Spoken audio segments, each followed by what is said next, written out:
There's a whole lot of things in the sheriff's office that I've loved for years.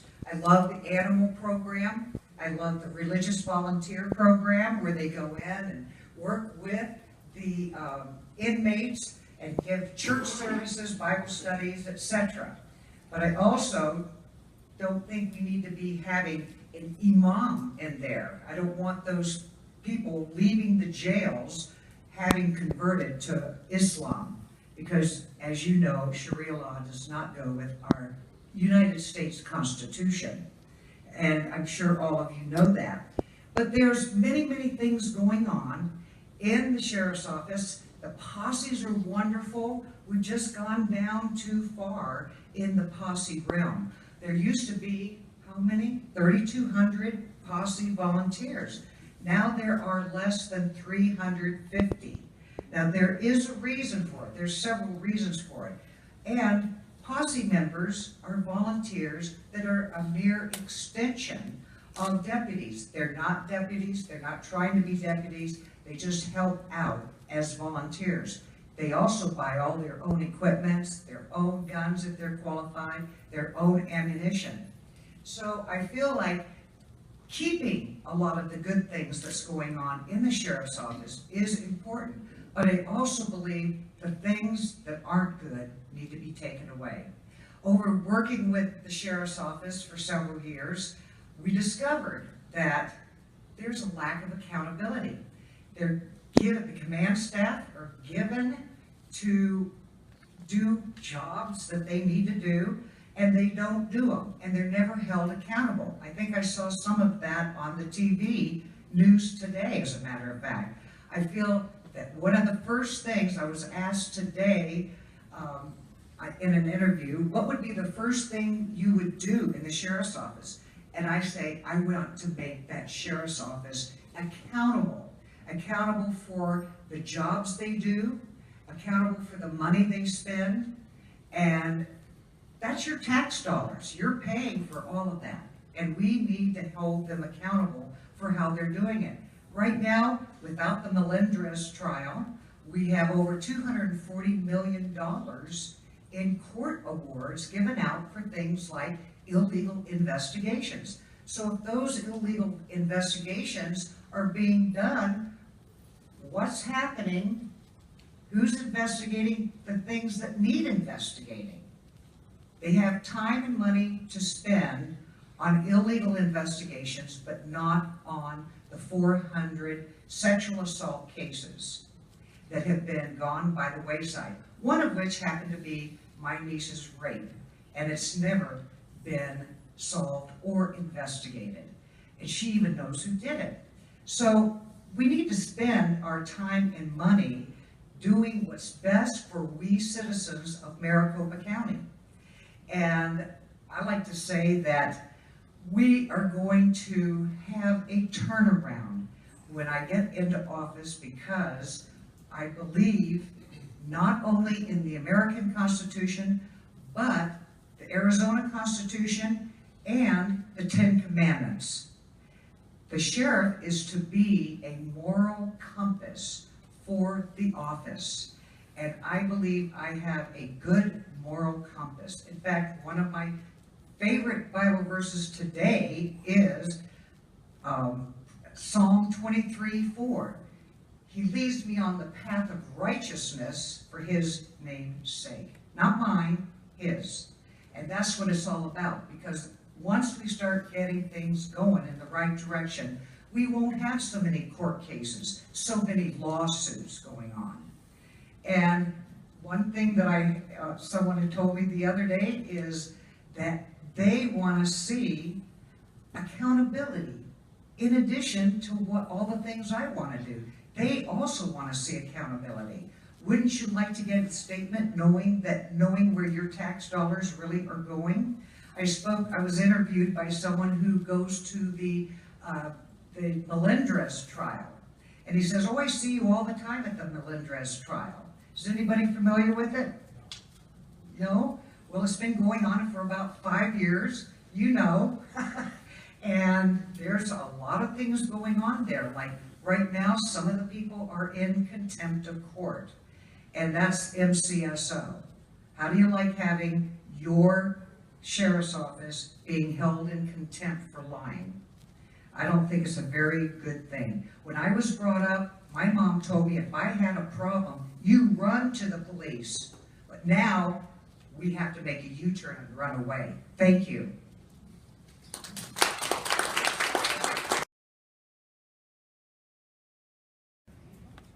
If elected to sheriff, how do you plan on handling the illegals in our county, given that NCSL was stripped of its ICE credentials?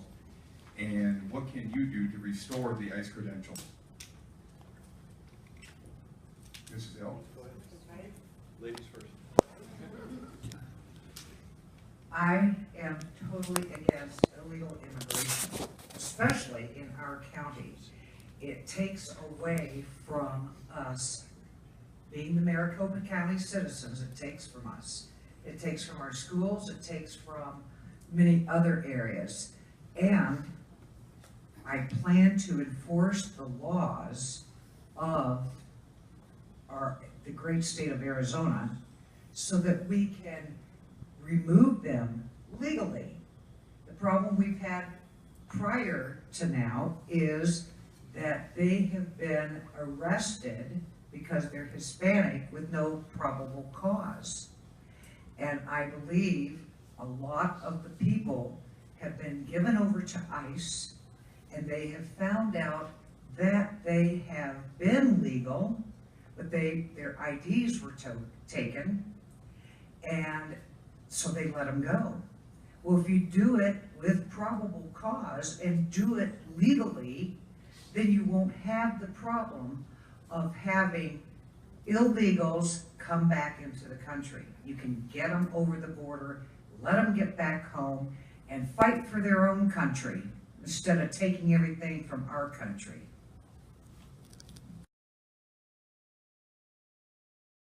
Regarding the Muslim community, we have the bad, we have the good. We have the next door neighbors that are good Muslims, and they don't need to be monitored. We have the left Muslims that create havoc wherever they tend to go. And we can't afford that in Maricopa County. We can't afford to have people stirring up different situations and creating bedlam within our county. It happens all by itself. It happens without us even trying. And we don't need to allow that type of thing within our county. We need to make sure that we are protecting our school children. We need to be able to protect all the citizens of Maricopa County. And when people go in and say Allahu Akbar, running into a school, I don't think anybody up here wants that to happen. And so if people are being investigated for things that they have had in the past, let's go with that. Let's carry that out and not let any more destruction happen in the schools, in the counties, in gay bars, in any place. We don't want to have those things happen. And we have to be vigilant in those areas. And I'm all for vigilance within ourselves. I believe in the Second Amendment. I believe that every man and woman needs to learn how to use a firearm and protect ourselves, because things have not gotten better in the world over the past several years, in case you haven't noticed. And we need to be at the ready for that type of thing. And I know a lot of people here are ready. I am too. And if you're not ready, it's time to get ready. Okay, I'm sorry. Okay, the question maybe it wasn't clear. I say, how you gonna vet? Tell me how you gonna vet. Don't tell me I don't want to see that. None of us need to see that. Right. I need to know what steps that you are going to do if you are an elected official to vet the Muslim from non-radical. All of them under one religion, understanding there is no such thing as good Muslim. Okay? There is, all of them, they're Muslim. Some, they believe in Sharia law and they follow this law. The rest, they are feared from these people and they are killed like the Christian and Jew and gays and women, they have no rights equal to the man. We understand all of that. Right. There is no such thing as good. They are either sympathizers, okay, or they are feared from this radical. I need to know if you are elected, how are you going to vet them? If they have the same religion. If we are vetting people, we're vetting people from all over the world.